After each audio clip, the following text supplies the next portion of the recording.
এটাই নবীর কথা ছিল, এটাই কোরআনের বাণী। নবী কি বললেন? শরীয়ত বিরোধী কাজ দেখলে হাত চালাও, হাত চালিয়ে যদি রুখে দিতে পারো এটা হলো 1 নম্বর ঈমান। ফাইল্লাম ইস্তাতি ফাবি লিসানিহি, হাত দিয়ে প্রতিবাদ করে যদি রুখে না দিতে পারো কমপক্ষে মুখ দিয়ে প্রতিবাদ করো। এই মুখ দিয়ে প্রতিবাদ করা হলো দ্বিতীয় ক্লাস, সেকেন্ড ক্লাস, দ্বিতীয় ঈমান। ফাইল্লাম ইস্তাতি ফাবি কলবিহি, মুখ দিয়ে যদি তোমরা প্রতিবাদ না করতে পারো, অন্যায় যদি না রুখে দিতে পারো, কমপক্ষে তোমার অন্তরের মধ্যে থেকে ঘৃণা নজরে সেই কাজটা এড়িয়ে চলো। ঘৃণা সহকারে ওই সমাজকে তুমি বয়কট করে দাও। তোমার অন্তরের ঈমানের ঘৃণায় তুমি তার সঙ্গে দেখা করা, তার সঙ্গে খাওয়া, তার সঙ্গে চলাফেরা বন্ধ করে দাও।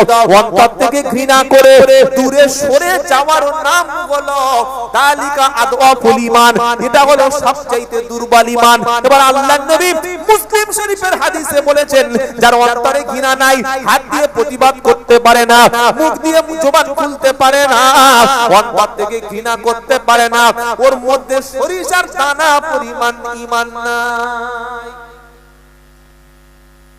আর কত গরু জবাই করে মিলাদ দেবে দাও, ওর মধ্যে ঈমান নাই। আমার কথা নবী সাল্লাল্লাহু আলাইহি ওয়াসাল্লামের কথা, আপনি হাদিসটা খুলুন না, পেয়ে যাবেন। এই আয়াতের তাফসীর খুলুন, পেয়ে যাবেন। আমি তো গল্প বানানোর কথা বলবো না, পড়াশোনা করে এসে বলছি ইনশাআল্লাহ। এবার যখন অন্যায় কাজ হবে আর মানুষ বসে বসে দেখবে, এবার একটা শাস্তি আছে, শাস্তিটা বলবো বলবো নবী বললেন শরীয়ত বিরোধী যখন কাজ তোমাদের মহল্লার মধ্যে, তোমাদের দেশের মধ্যে শুরু হবে, তোমরা নীরব দর্শকের ভূমিকা পালন করবে, তোমরা কিছু বলবে না।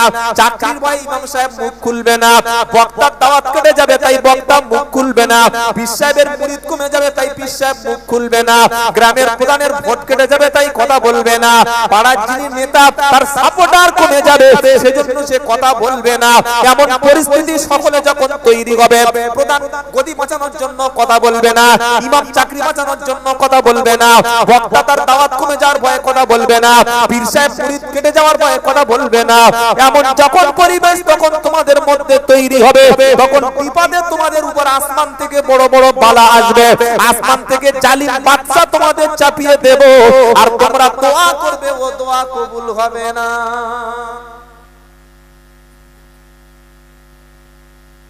আর বক্তব্য করতে হয় বলে মনে হচ্ছে না, আমরা শেষ করে দেবো।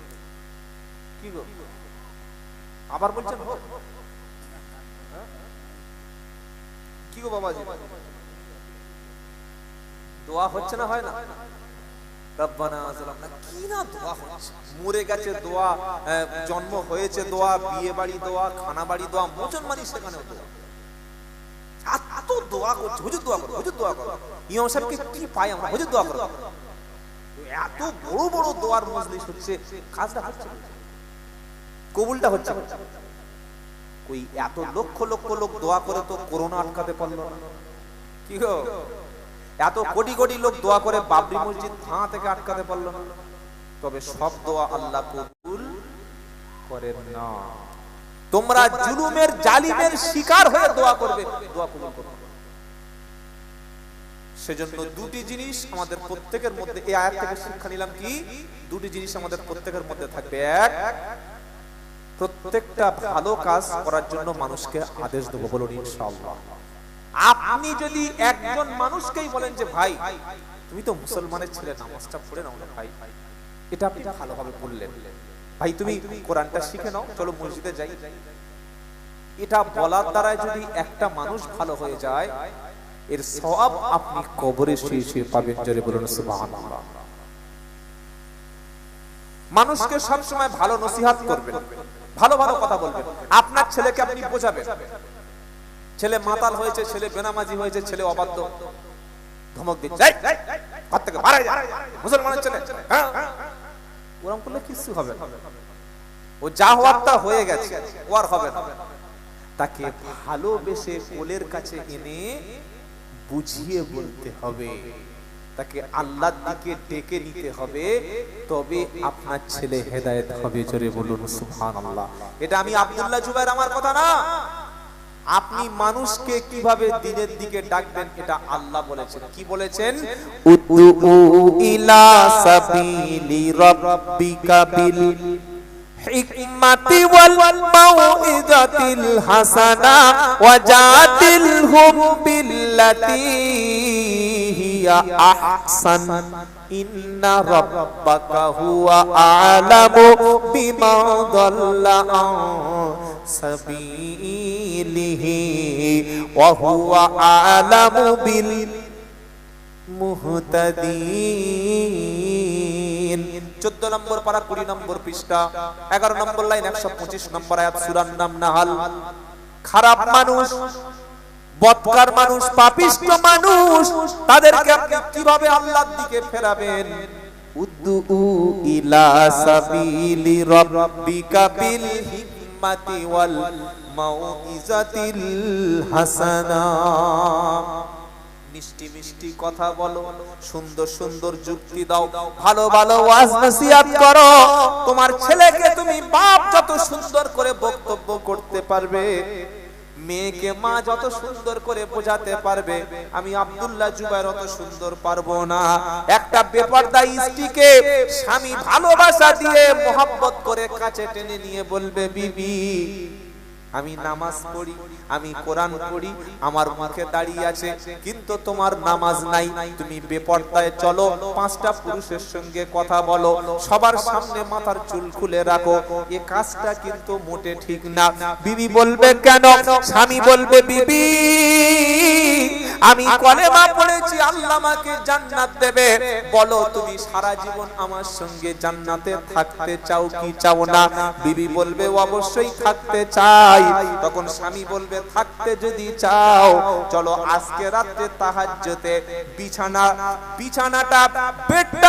বিছানাটা গুড়িয়ে দুজনে তাহাজ্জুদে কেঁদে তোমার আর আমার গুনাহগুলি maaf করে চলো দুজনে আল্লাহর বান্দি হয়ে যাই। জোরে বলুন সুবহানাল্লাহ। বলল হুজুর বিছানা গুড়িয়ে রাতের বেলা কেঁদে আল্লাহর বান্দি হতে হবে, কে বলেছে? তাতাজাফা জুনুবুহুম আনিল মাদাজি ইয়াদউনা রাব্বাহুম খাওফাও ওয়া তামা ওয়া মিম্মা রাযাকনাহুম ইনফিকুন। 21 নম্বর পারা 7 নম্বর লাইন 16 নম্বর আয়াত সূরার নাম সাজদা। আল্লাহ বলছেন, তাতাজাফা জুনুবুহুম আনিল মাদাজি ইয়াদউনা রাব্বাহুম খাওফাও ওয়া তামা। রাত যখন গভীর হবে, সবাই যখন ঘুমিয়ে যাবে, সবাই যখন বিছানায় চলে যাবে, তুমি আল্লাহর কাছে উঠবে, বিছানাটা গুড়িয়ে দেবে, বিবিকে সাথে করে নেবে, আল্লাহর কাছে বলবে, আল্লাহ জান্নাতের আশায় জাহান্নামের ভয়ে আমরা দুজনে কেঁদেছি, রব্বানা দুজনকে আগুন থেকে তুমি বাঁচিয়ে নাও। স্বামীর চোখের পানি যখন সিজদায় পড়ে যাবে, বিবির চোখের পানি যখন সিজদায় পড়ে যাবে, আমার আল্লাহ বলছে, ফেরেশতারা রে, যে স্বামী তার স্ত্রীর জন্য, যে স্ত্রী তার স্বামীর জন্য পরস্পর নামাজের পাটিতে বসে কাঁদে, তোরা সাক্ষী থাক, আমি আল্লাহ তাদের দুজনকেই জান্নাতে দেব। জোরে বলুন সুবহানাল্লাহ। বলে যে দুজনে জান্নাতে দেবে, দলিল দাও। কোরআন বলছে ওযু করে কোরআন খুলে জেনে নাও, ইয়া ইবাদিল্লাহ খাউফুন আলাইকুমুল ইয়াউমা ওয়ালা আনতুম তাহজানুন আল্লাযীনা আমানু বিআয়াতিনা ওয়া কানু মুসলিমিন। পারা নাম্বার 25 পৃষ্ঠা নাম্বার 16 লাইন নাম্বার 5 আয়াত নাম্বার 68 সূরার নাম যুকরুফ। আল্লাহ তাআলা কিয়ামতের দিন এক শ্রেণীর বান্দাকে সেদিন আল্লাহ নিজে ডেকে নেবে, কোন দিকে? জান্নাতের দিকে ডাকবে, ডেকে বলবে, ইয়া ইবাদ, হে আমার বান্দা, লা খাউফুন আলাইকুমুল ইয়াউম, আজ তোমাদের ভয় নাই, ওয়ালা আনতুম তাহজানুন, আজ তোমাদের চিন্তা নাই। কারা? আল্লাযীনা আমানু বিআয়াতিনা ওয়া কানু মুসলিমিন। আমার কোরআনের উপরে ঈমান এনেছিলে, কোরআন শুনে বিশ্বাস যারা করেছিলে, মুসলমান হয়ে কবরে যারা এসেছিলে, আজ তোমাদের ভয় নাই, চিন্তা নাই। জোরে বলো। আল্লাহ বলছেন প্রথমে ইয়া আইয়ুহাল্লাযীনা আমানুত্তাকুল্লাহা হাক্কা তুকাতিহি ওয়া লা তামুতুন্না ইল্লা ওয়া আনতুম মুসলিমুন। সুবহানাল্লাহ। এই যে ইয়া আইয়ুহাল্লাযীনা আমানু মানে হলো ও ঈমানদারেরা, জোরে বলুন না সুবহানাল্লাহ। আল্লাহ আমাদের বলছে, কাদের বলছে? আরে আমাদের মতো লোককে আল্লাহ বলছে। হ্যাঁ, এরকম ইয়া আইয়ুহাল্লাযীনা আমানু, আমার মতো ছোট্ট মানুষ যতটুকু কোরআন গবেষণা করেছি প্রায় 86 বার আল্লাহ কোরআনুল কারীমে বলেছে ইয়া আইয়ুহাল্লাযীনা আমানু, 86 বার বলেছে। এখানেও বলছে ইয়া আইয়ুহাল্লাযীনা আমানুত্তাকুল্লাহা, ও বিশ্বাসী ঈমানদারেরা যারা ঈমান এনেছো, যারা কলেমা পড়েছো, আমানুত্তাকুল্লাহ আল্লাহকেই ভয় করো। কাকে? ভয়ের ব্যাখ্যা কি, কিভাবে ভয় করব? তাফসীরে ইবনে কাসির ব্যাখ্যা দিচ্ছে আল্লাহকে ভয় করার শর্ত হলো 3টি। জোরে বলুন কয়টি? খুব ভালো করে শুনবেন, 3টি শর্ত। 1 নম্বর হলো আল্লাহর শুকরিয়া আদায় করতে হবে, আল্লাহর নাফরমানি করা। প্রত্যেকটা ক্ষেত্রে শুকরিয়া আদায় করব কার? আল্লাহর। প্রশংসা হবে কার? আল্লাহর।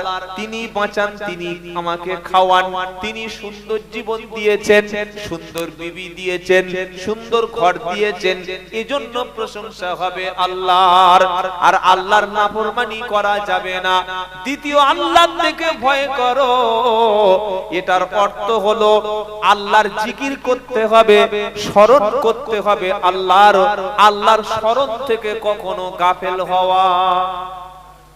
ফাযকুরুনি আযকুরুকুম ওয়াশকুরুলি ওয়ালা তাকফুরুন।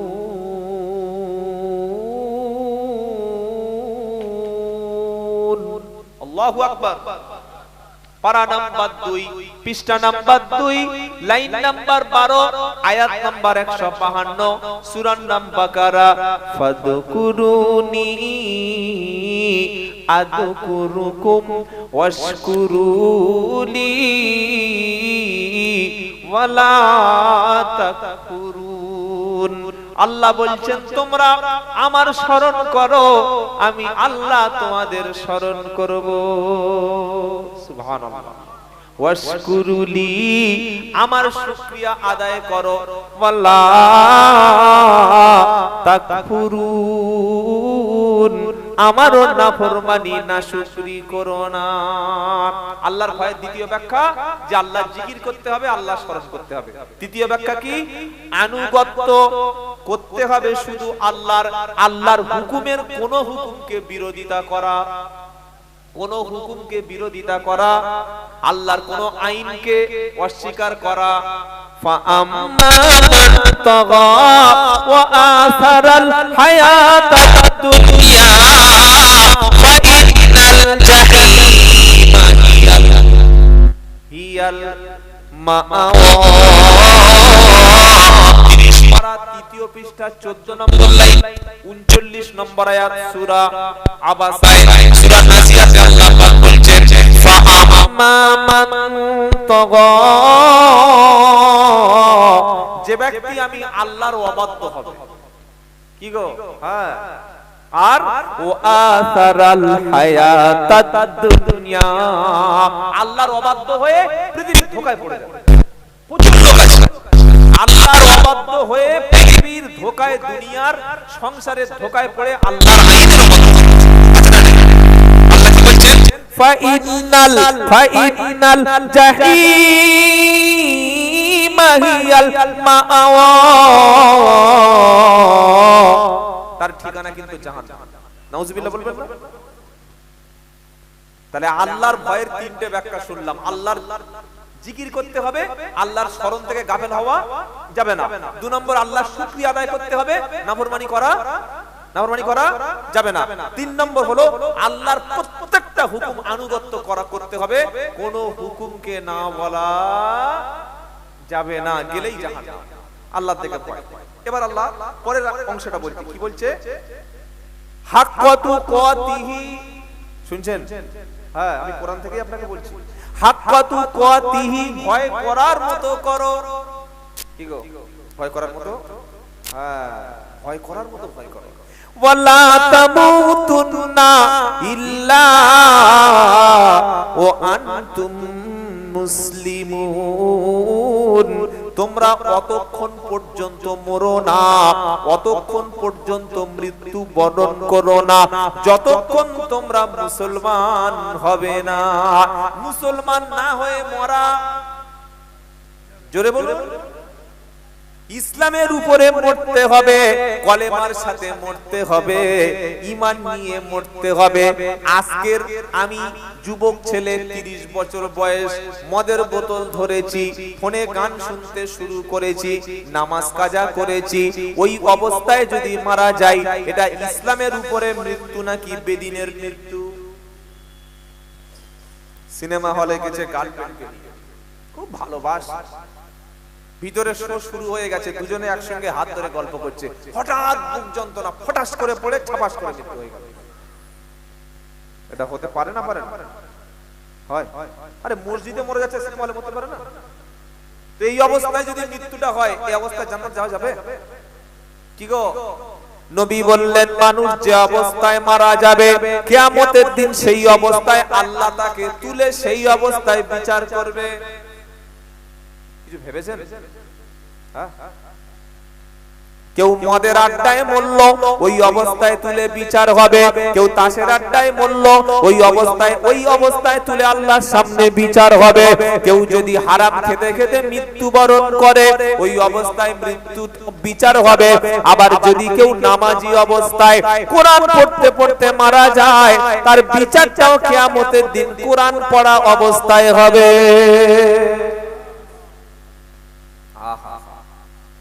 সব সময় নিয়ত করবেন, আল্লাহ আমার জন্য জুমার দিনে মৃত্যু হয়, আমিন বলুন। মোদের যাবার সময় হলে, মোদের যাবার সময় হলে, কাটবে ঝাড়ের পাশ, দিনটি দিও জুমার খোদা, রমজানের দিও মাস, আমিন বলুন না। কি গো, এটা দোয়া। মোদের যাবার সময় হলে, কাটবে ঝাড়ের বাঁশ, দিনটি দিও জুমার খোদা, রমজানের দিও মাস। এটা ভালো দোয়া না খারাপ দোয়া? কাফনের কাপড় কাটবে তখন, করবে গরম পানি, এ পাপীর কানে শুনতে দিও তোমার মধুর বাণী। নারায়ে তাকবীর। আল্লাহ যেন জুমার দিনে শাহাদাতের মৃত্যু সকলে বলুন আমিন। আল্লাহ কোরআন পড়া অবস্থায় আমাদের মৃত্যু দিয়ে সকলে বলুন আল্লাহুম্মা আমিন। আল্লাহ আমরা যেন সিজদায় গিয়ে সুবহান রাব্বিয়াল আলা বলছি, ওই অবস্থায় তুমি আমাদের শাহাদাতের মৃত্যু দিয়ে বলুন আমিন। এটা মৃত্যু না, এটা হলো আল্লাহর জান্নাতে যাওয়ার একটা মাধ্যম তৈরি হয়ে যাবে। সুবহানাল্লাহ। মুসলমান না হয়ে ইসলামের উপরে না মরলে তার বাঁচার কোনো রাস্তা নাই। আমরা যারা এসেছি, যারা বসেছি, আপনি ভাবুন যে আগামীতে পাকা নামাজি হব, 5 ওয়াক্ত নামাজ, সত্য কথা, দিনের উপরে চলবো, পবিত্র অবস্থায় যাব, যে অবস্থায় মরব ঠিক সেই অবস্থা আল্লাহ বিচার করবে কিয়ামতের দিন তুলে। তাহলে আমাকে কিভাবে পাক সাফ থাকতে হবে? আমাকে রেডি থাকতে হবে, আমাকে কোরআনের সাথে রাখতে হবে, আমাকে ওলামাদের সাথে থাকতে হবে, দিন ইসলামের সাথে থাকতে হবে, সত্য পথে থাকতে হবে, আমাকে পাক পবিত্র অবস্থায় থাকতে হবে। কারণ মরণটা যে অবস্থায়, যে সিচুয়েশনে হবে, ওই অবস্থায় বিচার হবে। আল্লাহ যেন ঈমান নিয়ে মরার তৌফিক দান করুন আমিন। দ্বিতীয় আয়াতে আল্লাহ পাক বলছেন, এবার দ্বিতীয় যে আয়াতটা আল্লাহ পাক বলছেন কোরআনে, সূরা আল ইমরানের, ওয়া'তাসিমু বিহাবলিল্লাহি জামিআন ওয়া লা তাফাররাকু ওয়াযকুরু নি'মাতাল্লাহি আলাইকুম إذ كنتم أعداء فألف بين قلوبكم فأصبحتم بنعمته إخوانا وكنتم على شفا حفرة من النار فأنقذكم منها জোরে বলুন সুবহানাল্লাহ। প্রথম আয়াতে আল্লাহ বললেন মুসলমান না হয়ে মরো না, আর আল্লাহকে দেখে ভয় করো। ভুলে গেলেন? তাহলে বাড়ি কি মনে থাকবে? কি গো, প্রথমে কি বললেন? আল্লাহকে ভয় করো, মুসলমান না হয়ে মরো না। আমরা সকলে বললাম আল্লাহ, এবার আমরা মুসলমান। সুবহানাল্লাহ। আমরা কি বললাম? আল্লাহ আমরা মুসলমান। আল্লাহ বললেন তোমরা যখন মুসলমান, তাহলে আমি আল্লাহ হলাম রহমান, আর তোমাদেরকে বাঁচানোর জন্য নাজিল করেছি আল কোরআন। জোরে বলুন। তোমরা যখন হলে মুসলমান, আমি হলাম রহমান, আর বাঁচতে যাতে পারো তোমরা দিলাম আমি আল কোরআন। মির আছে না? নাই। কোরআন পড়লে মগজ খুলে যাবে ইনশাআল্লাহ। তোমরা যখন বললে মুসলমান, আমি হলাম রহমান, আর দিলাম তোমাদের আল কোরআন। যদি হবে না, মনে করছে ভালো নাটক একটা শুরু করেছে, কবিতা কি মনে হচ্ছে এরকম নাকি? এই যেটা বললাম একটা কবিতা মতো ভালো লাগলো না? কিন্তু এটা যে কোরআনের অংশ সেটা এখনো বলা হয়নি। আরেকবার বলছি, আমরা যখন বললাম মুসলমান, আল্লাহ হলেন রহমান, দিলেন এবার আল কোরআন। জোরে বলুন। এবার আপনারা মুরারিশাহ, এটা মুরারিশাহ চৌমাথা, এবার মুরারিশার চৌমাথার লোক বলল হুজুর এবারও দাও এটার প্রমাণ। তুমি যে 3-4 বার বলে সময়টা নষ্ট করে দিলে, আমাদের প্রমাণ দাও।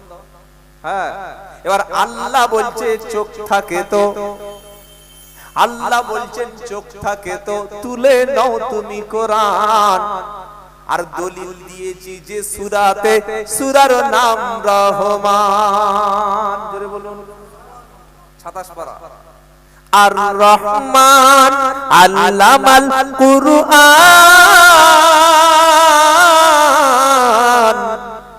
খালাকাল ইনসানা আল্লামাহুল বায়ান। জোরে বলুন। দয়াময় তিনি রহমান, দয়াময় তিনি রহমান, তৈরি করলেন সৃষ্টি তিনি ইনসান, আর মানুষকে শেখালেন পবিত্র কোরআন। মিলেছে না? মেলে নাই? মোটামুটি দলিল প্রমাণ ঠিক আছে তো? চলুন এবার পড়ি আয়াতটা। কি বলছেন আল্লাহ? ওয়াতাসিমু বিহাবলিল্লাহি জামিআ। আল্লাহ বলছেন তোমরা যখন সবাই হলে মুসলমান, আমি তোমাদের বাঁচানোর জন্য আসমান থেকে একটা রশি, একটা রজ্জু দিয়েছি, ওটার নাম হলো আল কোরআন। সুবহানাল্লাহ বলুন। কি করবে ওটা? আমি আল্লাহ দিয়েছি তোমাদের জন্য আসমান থেকে। ওয়াতাসিমু বিহাবলিল্লাহি জামিআ। তোমরা সবাই মিলে এক জায়গায় হও। কে বলছে? আল্লাহ বলছেন। হ্যাঁ, সবাই মানে বিশ্বের 200 কোটি মুসলমান, হানাফি, শাফি, হাম্বলি, মালিকি, তাবলিগ, ফুরফুরা, আজানগাছি, কাদরিয়া, চিশতিয়া, দেওবন্দি, লামজাহাবি, তারপরে বশিরহাটি, ফুরফুরা, ওদিকে ফুলতুলি, পাতরচাবড়ি, যত রকমের ফিরকা আছো, দল আছো, সবাই তোমরা এক হও, আর সবাই মিলে কোরআন ধরো। কেন? আমি আল্লাহ বলেছি ওয়াতাসিমু বিহাবলিল্লাহি জামিয়া, তোমরা সকলে মিলে আমি আসমান থেকে যে রশিটা যে রুজ্জুটা তোমাদেরকে দিয়েছি সবাই মিলে ধরো। ওয়ালা তাফাররাকু, তোমরা যেন বিচ্ছিন্ন হয়ো না, তোমরা যেন ভেদাভেদ করো না, তোমরা যেন একটা পাড়ার মধ্যে দুটো তিনটে দল হয়ো না, একই থানার মধ্যে দুটো তিনটে মতবাদ সৃষ্টি করো না, তোমরা বিভিন্ন দলে ভাগ হয়ে পড়ো না, ঐক্য হয়ে থাকা হলো ফরজ। ঐক্য হয়ে থাকা আর ভাগ হয়ে যাওয়া হারাম। আমাদের ওলামাদের উচিত সবাইকে এক জায়গায় আনা, সবাইকে এক জায়গায় আনা, নাকি মসজিদ ঈদগাহ জলসা করা করবে, সবাইকে এক জায়গায় চারটে চোরকে এক জায়গায় বসিয়ে দেবেন, চোর এক জায়গায় বসিয়ে দেবেন, চোরদের ডাকাতদের এক জায়গায় বসিয়ে দেবেন, ডাকাত থাকবে, 10টা পকেট মারকে এক জায়গায় বসিয়ে দেবেন, থাকবে 10টা পকেট এক জায়গায় বসিয়ে দেবেন। কত সহজ নয় বন্ধু, কত সহজ। তখন আমি বলবো মানুষের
এমনকি বিশ্বের যে প্রান্তে ওর বাড়ি হোক না কেন, যে পড়বে লা ইলাহা ইল্লাল্লাহ সে হলো আমারও কলেমার ভাই।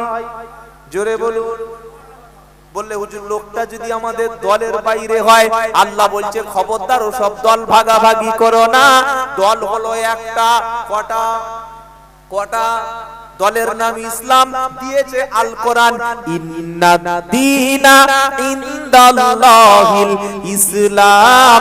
তৃতীয় পারা সূরা আল ইমরানের 19 নম্বর আয়াত আল্লাহ বলছেন, আমি আল্লাহ আমার কাছে সবচাইতে পছন্দ, মনোনীত, গ্রহণীয়, অ্যাকসেপ্টেবল যে মতবাদ তার নাম হলো ইসলাম। যে কলেমা পড়েছে সে আমার ভাই। বললে দলিল চাই, পারা নাম্বার 26 সূরার নাম হুজরাত, আয়াত নাম্বার 10, ইন্নামাল মুমিনুনা ইখওয়া। আল্লাহ বলছেন তোমরা সমস্ত মুমিনরা হলো ভাই ভাই। জোরে হবে না সুবহানাল্লাহ। তাহলে কলেমা লা ইলাহা ইল্লাল্লাহ যে পড়বে তাকে কাফের বলা, তার সঙ্গে সালাম দিতে হবে, তার সঙ্গে মেয়ে বিয়ে দিতে হবে, তার বাড়িতে যেতে হবে, তাকে দাওয়াত করতে হবে, সে আমার ভাই। এবার আল্লাহ রাসূল পাক সাল্লাল্লাহু আলাইহি ওয়াসাল্লাম বলছেন তিনটি বৈশিষ্ট্যর মধ্যে তোমরা সব এক হয়ে যাবে। কিসের ভিত্তিতে তোমরা এক হবে? ভিত্তিটা কি? কিসের ভিত্তিতে এক হবে? আল্লাহ বলেছেন কলেমার ভিত্তিতে, তাওহীদের ভিত্তিতে, লা ইলাহা ইল্লাল্লাহর ভিত্তিতে এক হবে। আর রাসূল সাল্লাল্লাহু আলাইহি ওয়াসাল্লাম বলেছেন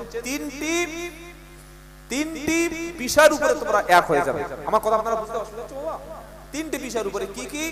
এবার নবী সাল্লাল্লাহু আলাইহি ওয়াসাল্লাম বলেছেন তোমাদের মতোই যারা নামাজ পড়ে, তোমাদের কিবলাকে যারা কিবলা বলে মেনে নেয়, আর তোমাদের হাতের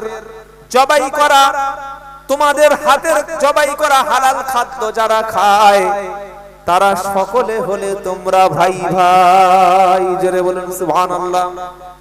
যে তোমাদের মতো নামাজ পড়ে, তোমাদের কিবলাকে কিবলা বলে মানে, আর তোমরা বিসমিল্লাহ বলে জবাই করে দিলে যারা খেয়ে নেয়, এই তিনটি ঐক্যের ভিত্তিতে তিনটি গুণ যার মধ্যে থাকবে, যে মুসলমান তারা হলো তোমার কলেমার ভাই। তাকে হত্যা করতে পারো না, তাকে অপমান করতে পারো না, তার মান সম্মান নষ্ট করতে পারো না, তাকে রক্তপাত করতে পারো না, তাকে তুমি ক্ষতি করতে পারো না, তার মার্ডার করা হারাম, তার সম্মান নষ্ট করা হারাম, তাকে বেইজ্জত করা হারাম, তার অপমান করাও। মনে থাকবে ইনশাআল্লাহ। এবার নবী সাল্লাল্লাহু আলাইহি ওয়াসাল্লাম বলছেন যারা লা ইলাহা ইল্লাল্লাহ বলেছে, এই কলেমা যারা পড়েছে মুমিনরা, তাদের সমস্ত মুমিন হলো একটা শরীরের মতো। জোরে বলুন, একটা বডি মানে বিশ্ব 200 কোটি মুসলমান আমরা আছি, আমাদের শরীর কটা? একটা। এই শরীরের মধ্যে যদি কোনো জায়গায় ব্যথা লাগে, শরীর অন্য জায়গায় কষ্ট পায় না কি গো? চোখটা যন্ত্রণা হচ্ছে, গোটা শরীর সব ঠিক থাকবে, শরীরে কষ্ট হবে কি হবে না?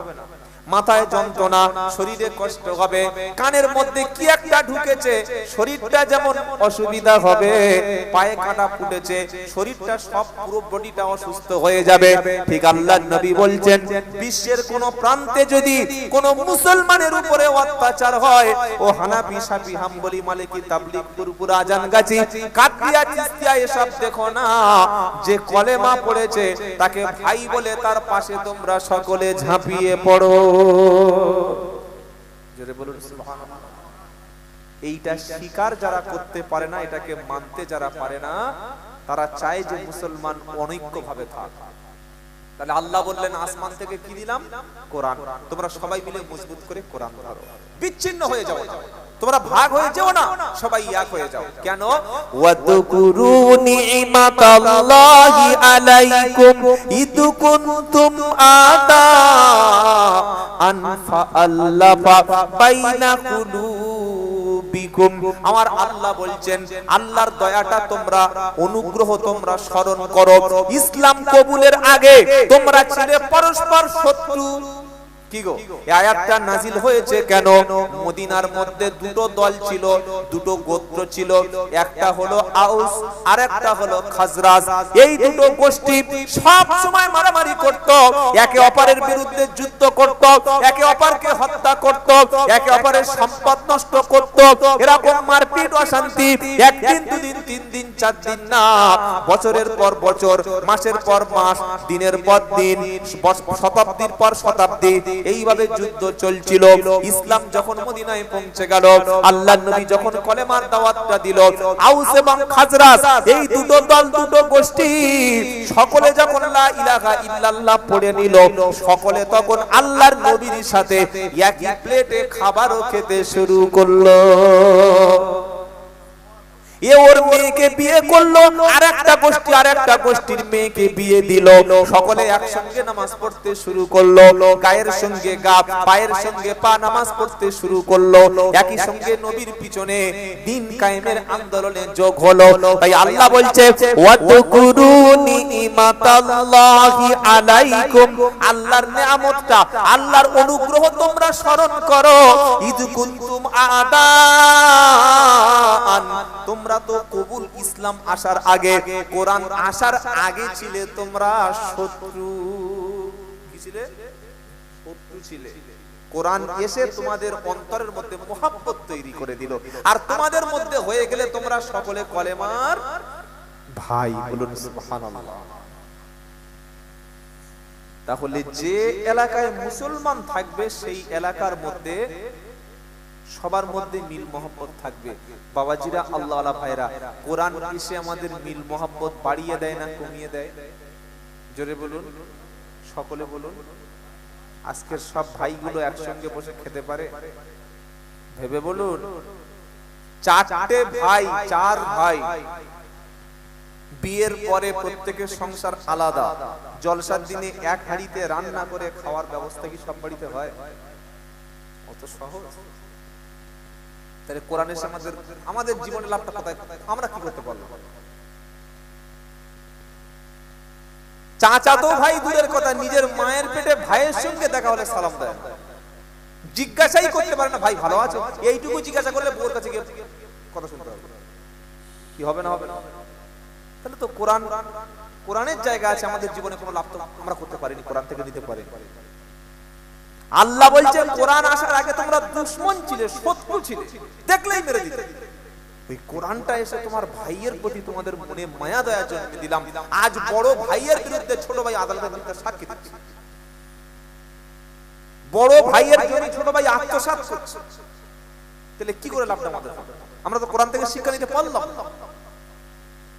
মুসলমান নিজের ভাইকে যদি ভাই বলে না মনে করতে পারেন, আপনি মুসলমান এটা ভাববেন না। আপনার নিজের মায়ের পেটের ভাই বিপদে পড়েছে, আপনি যতটুকু পারবেন সহযোগিতা করবেন। সহযোগিতা বাদ দিয়ে অন্য লোকের সঙ্গে আরো ষড়যন্ত্র করছেন, এর কি করে ক্ষতি করে দেয়া যায়, এর সংসারটা 12টা বাজানো যায়, এর ব্যবসাটা নষ্ট করে দেয়া যায়, এর পরিবারটা ধ্বংস করে দেয়া যায়, আপনি এর পরে বলছেন আমি মুসলমান।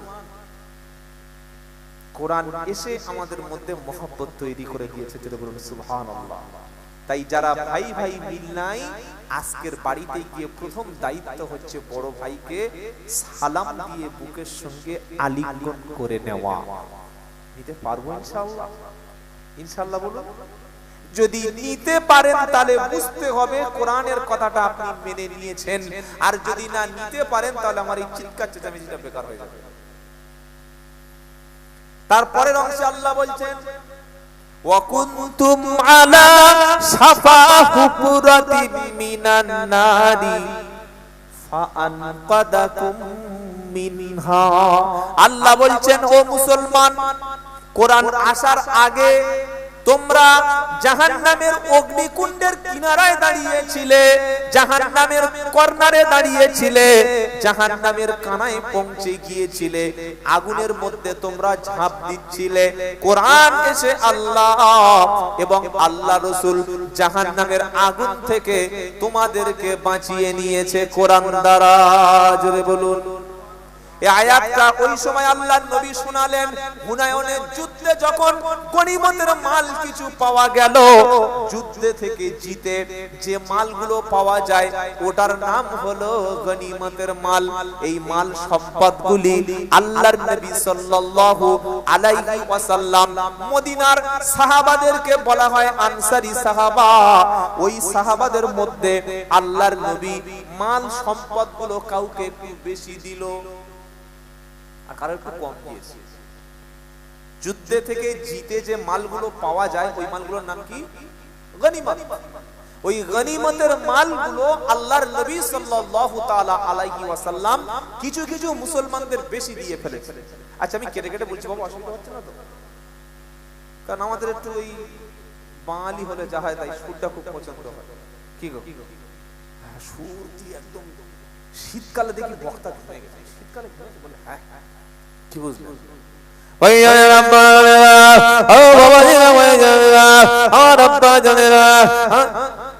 একটা শব্দই বুঝতে পারছে না, খালি কা কা কা কা চা চা করে। বাড়ি গিয়েছে, বউ বলছে হ্যাঁ গো ফোন করেছি, ফোন তুলেনি, কোন মেয়ের সাথে গল্প করছিল? কার সাথে গল্প? মিথ্যে কথা বলছে, আমার মাথা হাতে বলো। মেয়েদের যেরকম মাথা হাতে বলো, কোনো মেয়ের সাথে গল্প করোনি? ছি ছি ছি, আমার দেখে তোর এরকম মনে হয়? চুলদাড়ি হাফ পেকে গেছে, আমার 3 ছেলের বাপ হয়ে গেছে, বড় মেয়ের বিয়ে দিয়ে নাতি হবে, আমি গল্প করবো মেয়েদের সাথে? তা সত্যি যদি মেয়েদের সাথে গল্প না করে থাকো, 19 বার ফোন করেছি তুলুনি কেন? কবার? 19 বার। তাহলে 20 বার করছিলাম আর তুমি ঘরে ঢুকলে। এই আমি তো ওয়াজ শুনছিলাম রে। কে? ওরা খিচে মিচে টানতে গেল, আব্দুল্লাহ জুবাইর বললো ও আচ্ছা আচ্ছা ওইরকম টানছিল। বললে আমি তো যেতে পারিনি, একটু বলো কি গো, জলসায় তো আমি যেতে পারি, একটু বলো একটু শুনি। বলছে কি বললো জানো, কি বললো জানো মনে। তাহলে বিবির কাছে বক্তব্য শুনে যদি গুছিয়ে কিছুটা না বলতে পারে, কাল সকালে আর মনে থাকবে কি গো? এই জন্যই সমস্যাটা আমাদের বাঙালিদের সমস্যা এই জায়গায়। কেটে কেটে কেটে কথা বললে কিছুক্ষণ পরে লাগছে, গলা নেই, কিচ্ছু নাই। আগে দেখবেন তার মধ্যে ইলিম আছে কিনা, তিনি বলছেনটা কি, তার কথাটার মধ্যে কি বার হচ্ছে সেটাই শুনবো। পরিষ্কার মেয়ে দেখে বিয়ে করেছেন, তার মধ্যে শিক্ষা নাই, তার মধ্যে মানবতা নাই, ভালোবাসা নাই, দ্বীন ইসলাম নাই, আপনি একদম ধ্বংস হয়ে গেছেন, পুরো ধ্বংস, পুরো ফ্লপ। আর পয়সাওয়ালা ছেলে দেখে জামাই করেছেন, ছেলের মধ্যে চরিত্র নাই, দ্বীন ইসলাম নাই, আখলাক নাই, আপনার মেয়েটাকে আপনি জ্যান্ত জাহান্নামের খুঁটির সঙ্গে বেঁধে দিয়েছেন, জ্যান্ত জাহান্নামের খুঁটির সঙ্গে বেঁধে দিয়েছেন।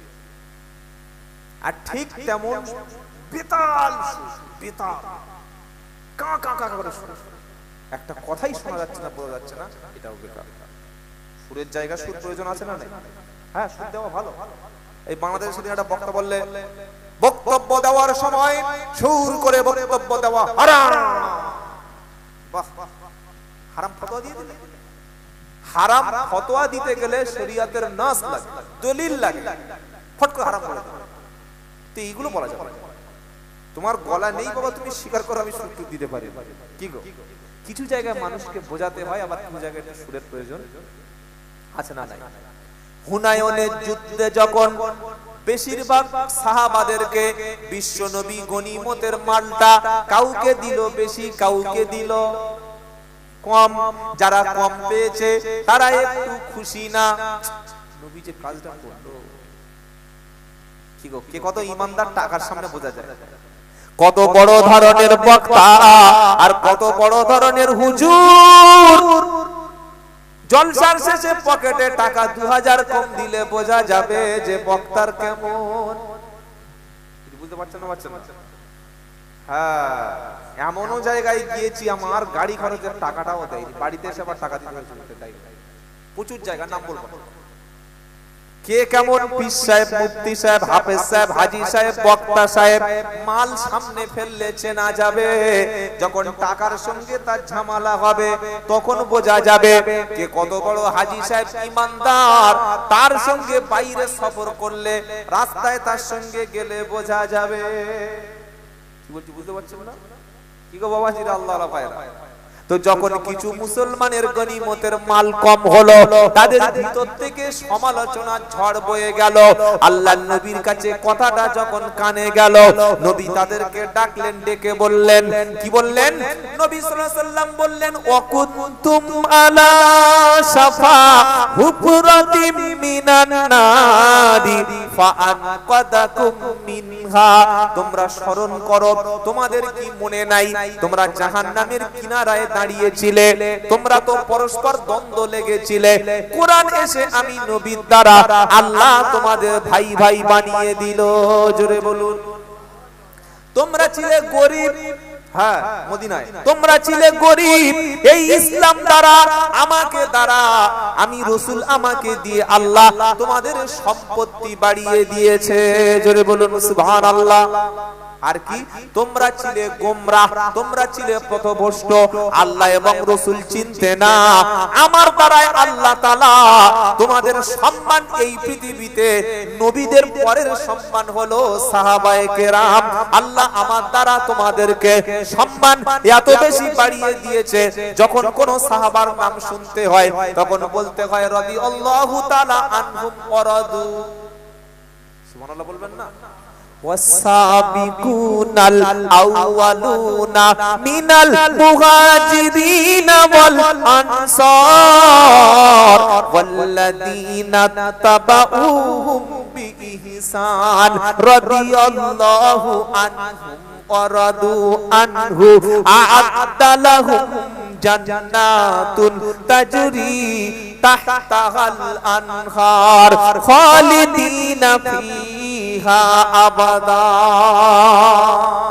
11 পারা দ্বিতীয় পৃষ্ঠা প্রথম নম্বর লাইনের 100 নম্বর আয়াত, সূরার নাম তাওবা। ওয়াসাবিকুনাল আউয়ালুনা মিনাল মুহাজিরিনা ওয়াল আনসার ওয়াল্লাযীনা তাবাউহুম বিইহসান। আল্লাহ বলছেন ইসলাম কবুলের ক্ষেত্রে মক্কার মুহাজির, মদিনার আনসারদের মধ্যে প্রথমে যারা ইসলাম কবুল করেছে আর যারা তাদেরকে অনুসরণ করেছে, আমি আল্লাহ তাদের উপরে রাজি, আর তারাও আমার উপরে রাজি। তাদের জন্য রয়েছে জান্নাত, তারা হলো সাহাবায়ে কেরাম। এই বাবাজিরা, নবী তিনটি কথা বললেন, তোমরা গোমরা ছিলে, তোমরা জাহান্নামে চলে যাচ্ছিলে, আমি আমার দ্বারা তো আল্লাহ তোমাদেরকে জান্নাতের রাস্তা দিয়েছেন। সুবহানাল্লাহ বলবেন না?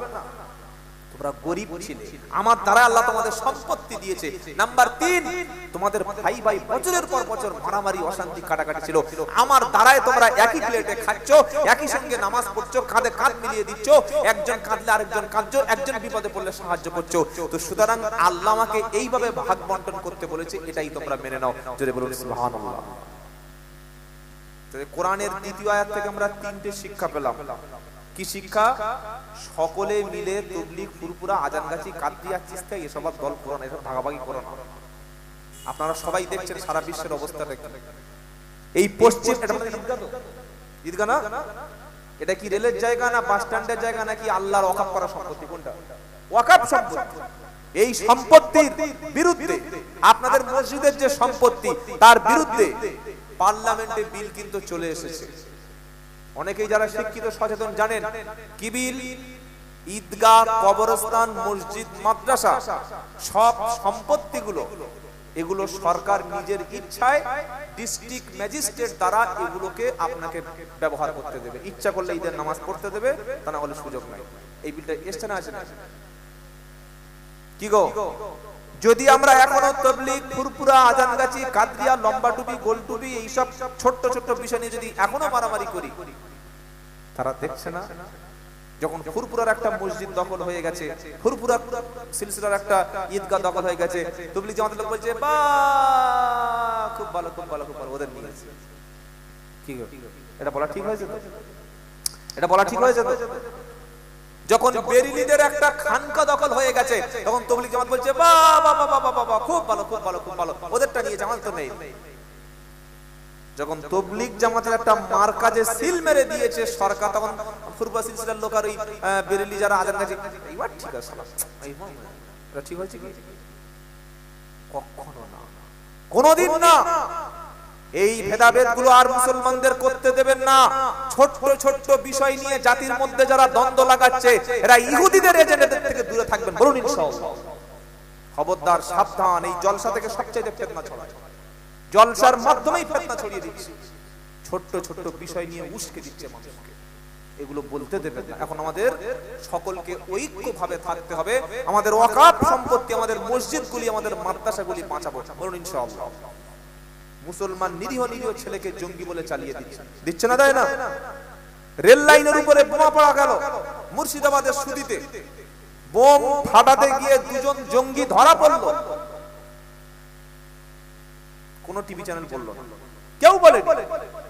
ছেলে দুটোর নাম কিন্তু আব্দুল্লাহ, উবাইদুল্লাহ, ইব্রাহিম, কাসিম বা মোহাম্মদ, কিছু নাম না। একজনের নাম মদন আর আরেকজনের নাম কি গো? ওই দুটোই কোন ধর্মের লোক? আমি ধর্মের দোষ দেব না, দুটোই গায়র মুসলিম, দুটোই জঙ্গি। মিডিয়া তন্ন তন্ন তন্ন করে দেখছে এদের নামের শেষে কোন রকমে ইসলাম বা মোহাম্মদ বা কোন রকম আলী এরকম কিছু জোড়ার রাস্তা পাচ্ছে না, দেখছে দুটোই মুসলমান, না তা জুড়বো কি করে? তাই একটাও টেলিভিশনের চ্যানেল খবরটা দেখায়নি। রেল লাইনের উপরে বোম রেখে বিস্ফোরণ করছিল মুর্শিদাবাদে দুদিন আগে। ওই বিস্ফোরণটা যদি হতো আর দুজন ওই ব্যক্তি যদি ধরা না পড়তো, হাজার হাজার মুসলমান ছেলেকে বিনা বিচারে বছরের পর বছর আটকে রাখতো আছে। দুজনকে ধরলো, 24 ঘন্টার আগেই জামিন হয়ে গেছে। এখনো আমরা মারামারি করছি, তাবলীগ ফুলপুর আজান গাছি কাদিয়া চিশতিয়া লম্বা টুপি গোল টুপি। কবে জাতি সজাগ হবে? আমরা সকলে এক, বলুন ইনশাআল্লাহ। এক মানে কি আমরা ওদের দল ওরা আমাদের, ব্যাপারটা তা না। যখন কেউ কলেমা পড়া ভাই বিপদে পড়বে, আমি দল দেখব না, তার পাশে দাঁড়াবো, বলুন ইনশাআল্লাহ। কলেমাওয়ালা কোন মসজিদ, আল্লাহর ঘর নামাজ যেখানে হয়, ওটা কোন দলের মসজিদ, কোন তরিকার মসজিদ দেখবো না।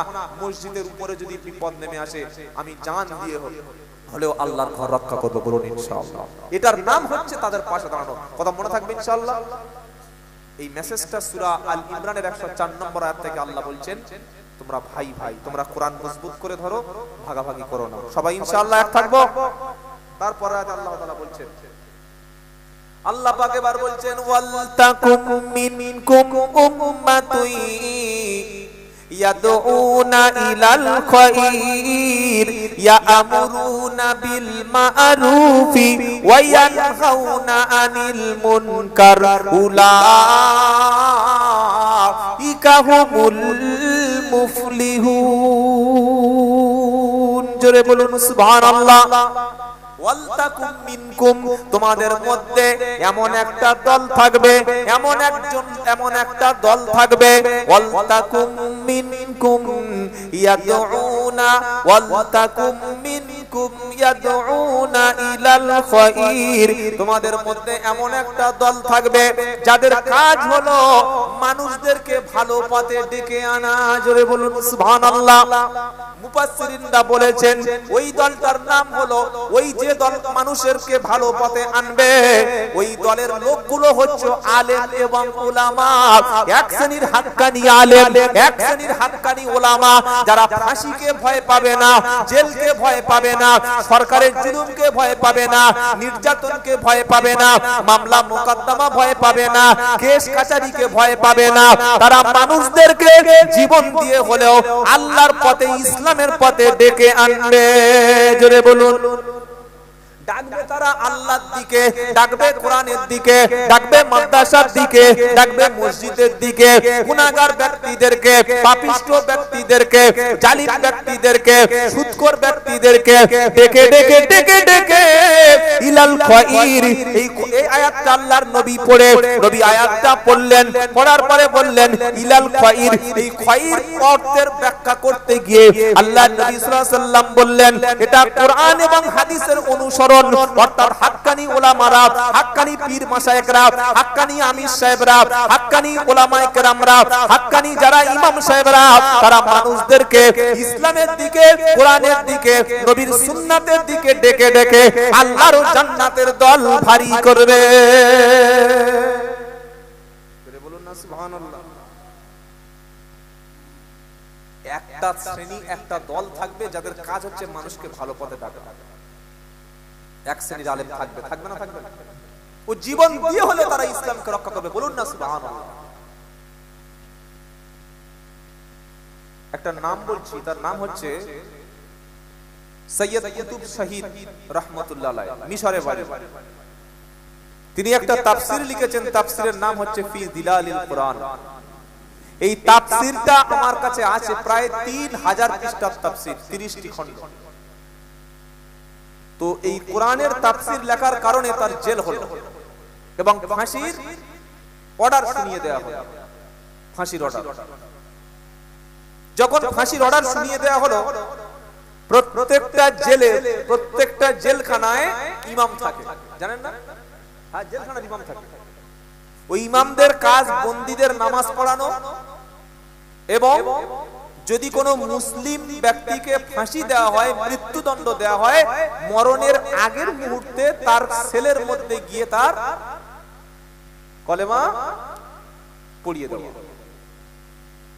সৈয়দ কুতুব শহীদ রহমতুল্লাহ আলাইহি কোরআনের তাফসীর লেখার কারণে জেল হলো মিশরে, ফাঁসি হবে। কোনো অপরাধ নাই, তিনি কোরআনের ব্যাখ্যা লিখেছেন, এজন্য ফাঁসি। কোরআন পড়লে কিন্তু কেউ আপনার খারাপ বলবেন না। কোরআন পড়ে আপনি খানা করুন, কোরআন পড়ে খতম করুন, বারবার সবাই টাকা দেবে, কিন্তু কোরআনের ব্যাখ্যা যখন শুরু হবে সেই সময় লোক আপনার দুশমন হবে। কেন জানেন? কারণ হলো কোরআনের ব্যাখ্যাটা এমন, এই ব্যাখ্যাটা যখন মানুষের সামনে খোলাসা হয়ে যাবে, ব্যাখ্যা শুরু হবে, তখন অন্যায়কারী, জালিম যারা, খোদাদ্রোহী যারা, দেশদ্রোহী যারা, দুশমন যারা, পাপাচারী যারা, তারা কোনোদিন বরদাস্ত করতে পারবে না। কারণ কোরআনের ব্যাখ্যা হলো সমাজের খারাপগুলো চোখে আঙ্গুল দিয়ে দেখিয়ে দিয়েছে, এই কথা আল্লাহ বলেছে, সহ্য করতে পারবে? কি গো, আপনি সুদের আয়াতটা আরবিতে সুদখোরের বাড়ি পড়ুন, আপনার এক কদম পড়ে 500 টাকা দেবে, দেবে না? দেবে না? আর সুদখোরের বাড়ি যদি বলুন যে সুদের খাওয়া মানে হচ্ছে আল্লাহ রাসূলের বিরুদ্ধে যুদ্ধ করা, কোরআন থেকে বলুন, আর টাকা দেবে? কে তোর সওয়াল কি বলবো না বলবো? সৈয়দ কুতুব শহীদকে কলেমা পড়াতে এসেছে মাওলানা, এসে বলছে বলো লা ইলাহা ইল্লাল্লাহ, বলে তাই নাকি? বলে হ্যাঁ। ফাঁসি হবে সৈয়দ কুতুব শহীদ কোরআন লেখার কারণে, তাকে বলল কলেমা পড়ো, একটু পরে তোমার ফাঁসি হবে। সৈয়দ কুতুব শহীদ বলছে শোনো, তুমি কিসের চাকরি করো? বললে সরকারের।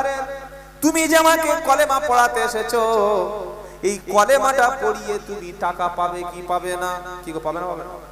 তুমি টাকা পাবে, তুমি খাবার পাবে, তুমি রুজি পাবে, সেই রুজিতে তোমার বিবি বাচ্চার সংসার চলবে। যে কলেমা তুমি আমাকে পড়িয়ে তোমার রুজির ব্যবস্থা করে নিচ্ছ, তুমি কি জানো কেন ফাঁসি হচ্ছে? ওই কলেমার ব্যাখ্যাটা লেখার জন্য আমাকে ফাঁসিতে ঝুলতে হচ্ছে। সুতরাং তোমার কলেমা আর আমার কলেমা কিন্তু এক। জোরে বলো আহা। এক কলেমা তোমার রুটি রুজি, এক কলেমা ফাঁসি। এই কলেমা বলে নবী মার খেয়েছিলেন, সাহাবারা জীবন দিয়েছেন, আর সেই কলেমার আমরা বক্তারা বক্তব্য করে 10,000, 20,000, 30,000। আল্লাহুম্মা আমিন। হ্যাঁ, পার্থক্য আছে বন্ধু, পার্থক্য আছে, ভাবতে হবে বাবাজিরা, আল্লাহ আল্লাহ ভাইরা। তো আল্লাহ বলছে এক শ্রেণীর মানুষ থাকবে, এক শ্রেণীর আলেম থাকবে, যারা মানুষদেরকে সঠিক পথে আল্লাহর দিকে ডাকবে। জোরে বলুন সুবহানাল্লাহ। এবং তাদের মধ্যে দুটো কাজ থাকবে। কটা কটা হয় বলুন? কি কি আল্লাহ বলছেন তার কাজটা কি? ইয়া আমরুনা বিল মারুফি ওয়া ইয়ানহাউনা আনিল মুনকার। ইয়া আমরুনা বিল মারুফি ওয়া ইয়ানহাউনা আনিল মুনকার। তাদের মধ্যে দুটি কাজ থাকবে, একটা হলো সৎ কাজের আদেশ, অসৎ কাজের, জোরে বলুন, ভালো কাজের আদেশ করবে, খারাপ কাজ থেকে মানুষদেরকে নিষেধ করবে। আবার এই কথাটা আল্লাহ সূরা হজের মধ্যে বলছে 41 নম্বর আয়াতে, আল্লাযীনা ইম্মাক্কানাহুম ফিল আরদ আকামুস সালাতা ওয়া আতাউজ যাকাতা ওয়া আমারু বিল মারুফি ওয়া নাহাউ আনিল মুনকার ওয়ালিল্লাহি আকিবাতুল উমুর। আল্লাহ বলছেন আমি যদি মুসলমানদের হাতে ক্ষমতা দিই, মুসলমানদেরকে ক্ষমতায় আনি, তারা চারটে কাজ করবে। কি কি? আল্লাযীনা ইম্মাক্কানাহুম ফিল আরদ আকামুস সালাতা। মুসলমানদের হাতে পাওয়ারে আসলে, ক্ষমতায় আসলে চারটে কাজ করবে। প্রথম, নামাজ কায়েম করবে। আকামুস সালাতা, নামাজ কায়েম করবে। ও আতাউজ যাকাতা, যাকাত প্রদান করবে রাষ্ট্রীয়ভাবে। আর 3 নম্বর, ও আমারু বিল মারুফি ওয়া নাহাউ আনিল মুনকার, সৎ কাজের আদেশ করবে, অসৎ কাজের, জোরে বলবেন না সুবহানাল্লাহ। আবার আল্লাহ বলছেন সূরা তাওবা 112 নম্বর আয়াতে, 11 নম্বর আয়াতে, যে মুমিন ব্যক্তিরা যারা জান্নাতি ব্যক্তি, তাদের মধ্যে 8টা গুণ থাকবে। জোরে বলুন সুবহানাল্লাহ। কটা কটা? তার মধ্যে কি কি শুনবেন? আত-তাইবুনাল আবিদুনাল হামিদুনাস সাইহুন ওয়ার-রাকিউনাস সাজিদুন ওয়াল আমিরুনা বিল মারুফি ওয়ান নাহুনা আনিল মুনকার ওয়াল হাফিদুনা লিহুদুদিল্লাহ ওয়া বাশশিরিল মুমিনিন। জোরে হবে না সুবহানাল্লাহ। আল্লাহ বলছেন মুমিন ব্যক্তি যাদের জন্য জান্নাত, তাদের মধ্যে 8টা গুণ থাকবে। আত-তাইবুনাল, তারা তওবাকারী, ওয়াল আবিদুনা, তারা ইবাদতকারী, ওয়াল হামিদুনা, আল্লাহর প্রশংসাকারী, ওয়াস-সাইহুনা, তারা রোজাদার, ওয়াস-সাইহুনা রাকিউন, তারা রুকুকারী, ওয়াস-সাজিদুন, সিজদাকারী মানে তারা নামাজি। যদি বলুন কটা হলো? 6টা। 7 নম্বর আল আমিরুনা বিল মারুফ, তারা সৎ কাজের আদেশকারী, ওয়ান নাহুনা আনিল মুনকার, অসৎ কাজের, সুবহানাল্লাহ বলবেন না, ওয়াল হাফিদুনা লিহুদুদিল্লাহ, আর আল্লাহর যে হুকুম, আল্লাহর যে বর্ডার, আল্লাহর যে নির্দেশ, এই আল্লাহর হুকুমের নির্দেশের তারা হেফাজত করবে। বলুন সুবহানাল্লাহ। এবার আল্লাহ কি বলছে? ওয়াবাশশিরিল মুমিনিন, এই 8টা গুণ যার মধ্যে থাকবে তারা মুমিন, তাদের জন্য সুসংবাদ। সৎ কাজের আদেশ আর অসৎ কাজের নিষেধ কত গুরুত্ব বুঝতে পারছেন? পাচ্ছেন না? আবার যাদের জন্য আল্লাহ জান্নাতে ঘর তৈরি করে রেখেছে তাদের মধ্যে এই গুণটা থাকবে। যেমন সুবহানাল্লাহ, জান্নাতে ঘর, আরে আমার দিকে দেখুন, হ্যালো, কি আসছে, জান্নাতে ঘর তৈরি করে রেখেছে তাদের জন্য এই গুণটা থাকবে। কোন গুণ? ভালো কাজের আদেশ আর অসৎ কাজের। আল্লাহ বলছেন, কি বলছেন?